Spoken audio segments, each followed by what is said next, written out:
Alright guys, it's finally happened. I have finally made it to Oaks Park. This beautiful little park out here in Portland.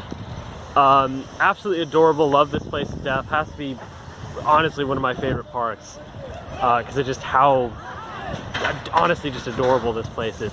This started out life as a trolley park in the early 1900s, I think about 1905. And a trolley park is basically where it arose a problem the trolley companies were having where no one was riding the trolleys on the weekends. So basically what they did is they built places like this for people to come and have something to do on the weekends. And they seem to be pretty effective since there were many of them across the country. And this is one of the few that are still around, and definitely one of the very few that still has rides. The only one I can really think of is Kennywood out in Pittsburgh. But yeah, this is really great to have this place. So we're gonna go and have a little look around. So what just went by here, I should point out, is the Adrenaline Rush. This is kind of the newest, Adrenaline Peak, excuse me. This is the newest addition here. It's only a year old, 2 years old. Replaced this crappy old Italian roller coaster that used to be here, which I found a picture of, so we'll have a look. But this is what's known as a Eurofighter, which they do actually come from Europe, Germany to be particular, and actually Bavaria and Münsterhausen to be particularly particular.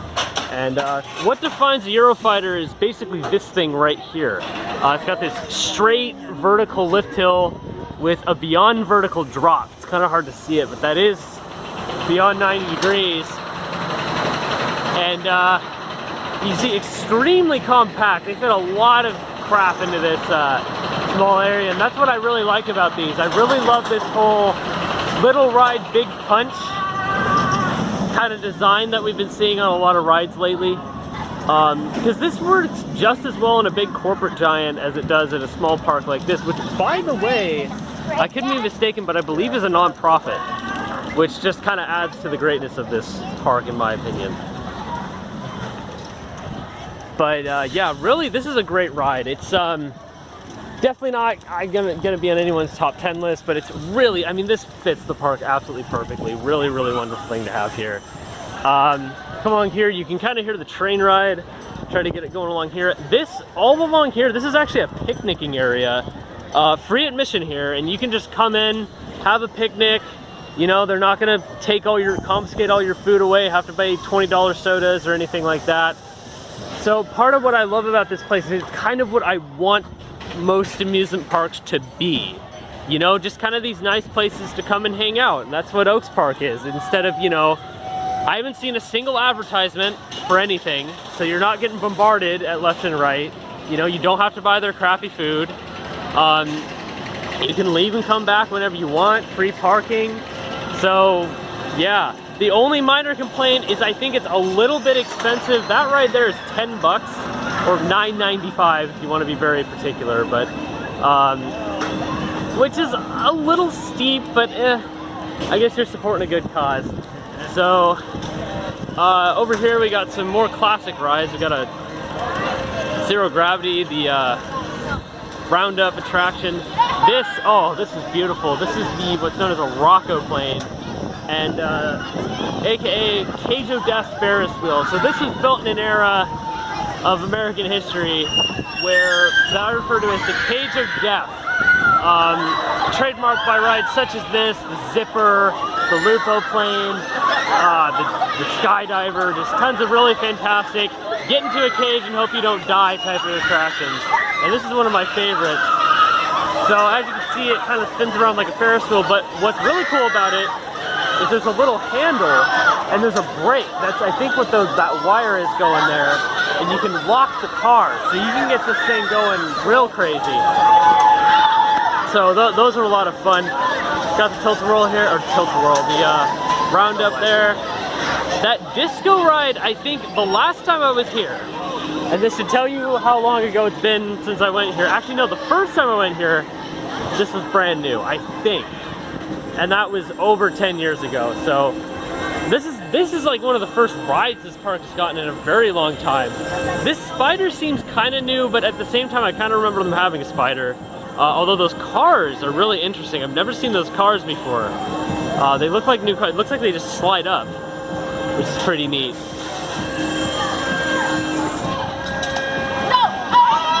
Listen to the sounds of screaming children and big machinery as we come along this way. It also looks like they do events here. They do birthday parties. Yeah, I mean, again, not a bad spot to do it. You can see the train along there. Another shot of the Cage of Death.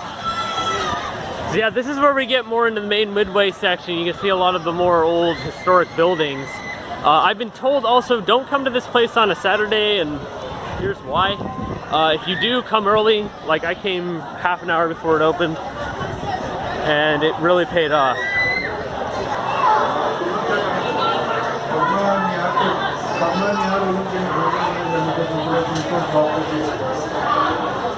Built by Traver Engineering Company, Beaver Falls, Pennsylvania. Builders of Seaplane, Bug, Cyclone, Coaster, Caterpillar, Laugh. And then, oh, Laugh in the Dark, Merry-Go-Round Mix-Up. All rights patent in the U.S. and foreign countries. Wow. I think more of these pictures are in what has become my absolute favorite spot in this park. I don't know if that's real. I wouldn't be surprised if it is, or it's really old if it's not. Main midway section, we got an old tilt-a-whirl, a really interesting tilt-a-whirl, because it doesn't have the little roofs on it. It actually, it looks a lot more like a waltzer, just without the roof and all the partying. Shooting gallery here with some music. So I wonder, so I remember a while ago, they used to have this really crazy Lewis and Clark dark ride that they unfortunately took out. I loved it because it was just so insane. But yeah, here I guess a little backstage tour of what this thing's got going on. But yeah, I don't know, I forgot where it was. I do remember this though, the old rock and roll Matterhorn ride. And the Ferris wheel, which is hiding behind here. I don't remember the go-kart track, but I'm guessing it was there. So over here we have this really cool carousel with the very fitting music. There's some carousel music in here. It is speakers. There's no player organ, unfortunately, but still a beautiful attraction. I don't know I don't remember the exact date. It's pretty historic. I think it dates back to, I want to say possibly 1911, same as the Santa Cruz Carousel. But yeah, look at that. Wow. And it looks like we're giving a live performance, actually, on the singing.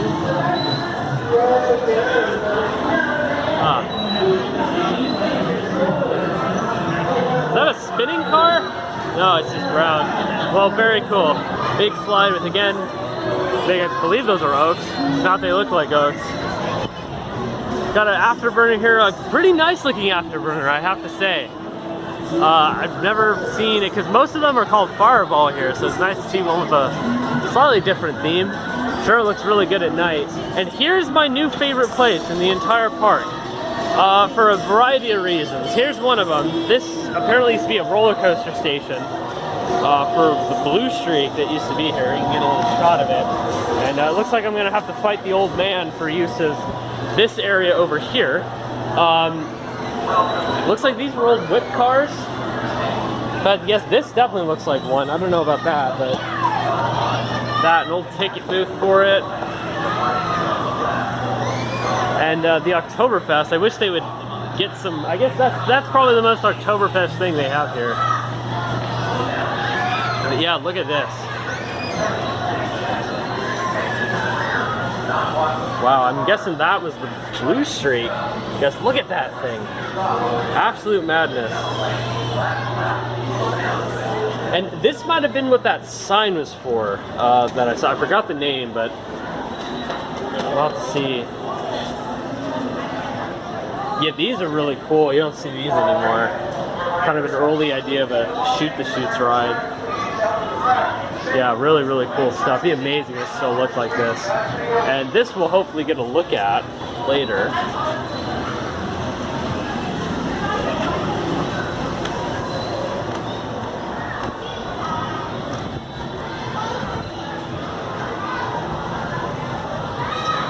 So there was the old roller coaster, the old crappy Italian roller coaster that the Adrenaline Peak replaced. It was all right. It wasn't anything special, but I don't think it was as horrible as some people claimed it to be.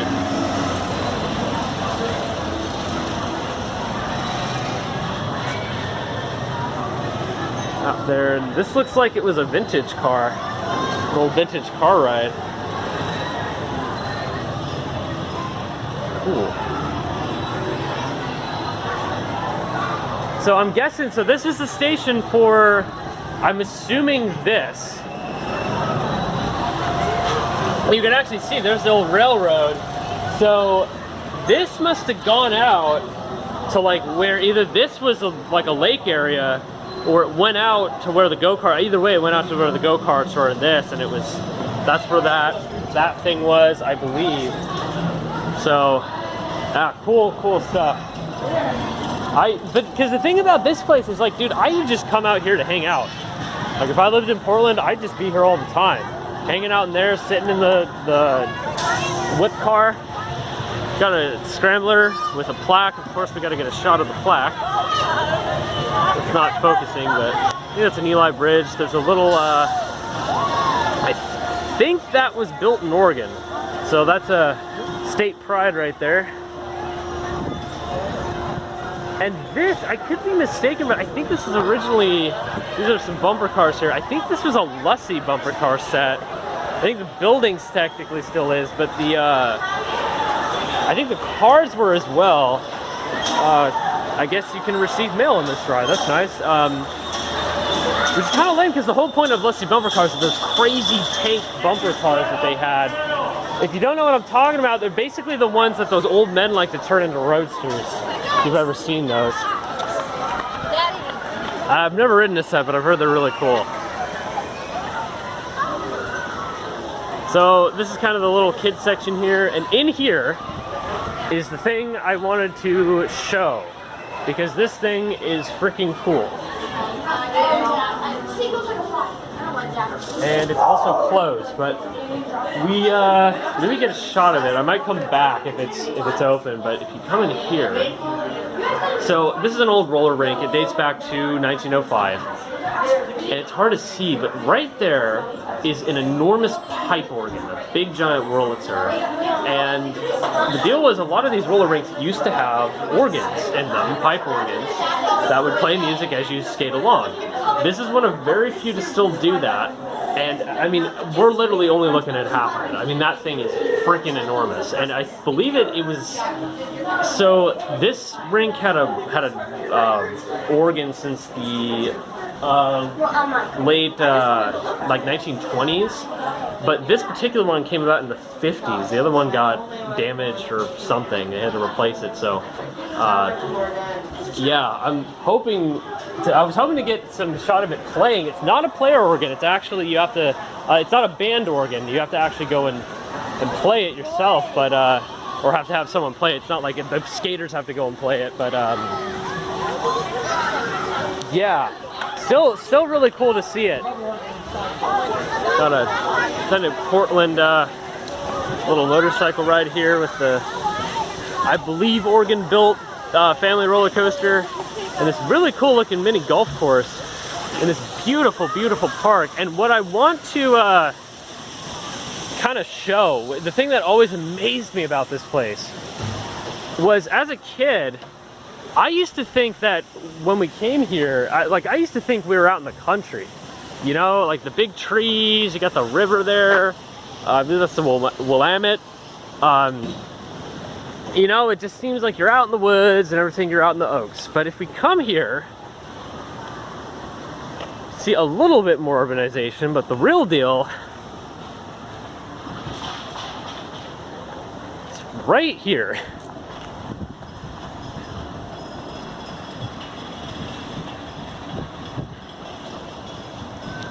We are not even a mile from downtown Portland right now.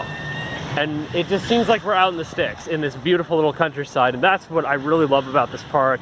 That's actually what I really like about Portland. I mean, because look, all of that is just that distance from the downtown. And it just looks like it's, you know, just some country houses out in the, I mean, this place is properly like, you know, the forest city, you know, so really cool. And Oaks Park, I mean, is like, I mean, if you were to tell me they built a park in Portland, this is kind of what I would think it would be. Just small, low-key, but just really pretty, really fun, kitschy, you know, kind of place. So I really, really adore this park. We're just gonna have a walk along. This is the dance pavilion. They've done some pretty serious events in there, I think. I remember a while ago Weezer did like a jamboree in there. That was a long time ago, but still remember that.